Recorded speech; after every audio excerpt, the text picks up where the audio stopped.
All right, boys, I just saw Michael, and these are my thoughts.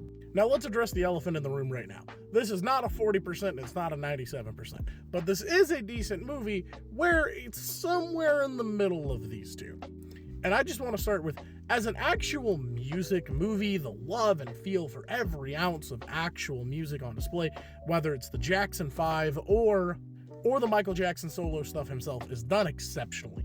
It's shot super well, and it's very frenetic and chaotic, and you feel the intensity there like you're sitting here in a Michael Jackson actual concert. It is phenomenal how well they adapted it. On the other end of things, where this movie falters is its narrative. As an actual historical representation of Michael Jackson, on top of cutting a lot, it does quite a bit villainize his father. But I do not agree with the whole martyrization of Michael Jackson as much as it does sugarcoat a lot of him and some of the stuff he was involved in. But let's touch another massive highlight. Nia Long, Coleman Domingo, Miles Teller, and anyone who isn't Jafar Jackson is also giving a stellar performance, but these three specifically, outside of Jafar, are standouts in the movie. Now, I do wish we got more of the familial dynamic and some of the darker aspects to his relationships, as well as some of the happier stuff, which we do get a very good amount of.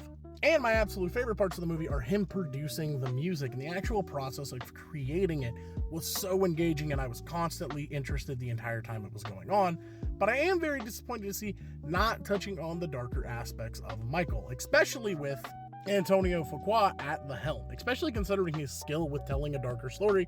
I was very disappointed to see him not touch on those aspects. But he does get so much right, whether that's Michael's love of animals or really being able to bring out the mannerisms and skill with Jafar Jackson's, at points, just being Michael. And while this movie at times does feel like a greatest hits version, I'm going to steal something my buddy Anthony said. What's wrong with a greatest hits? And I'll also add, in terms of a actual movie, it's shot well and acted impeccably done. It's just lacking on the narrative side and the historical relevance.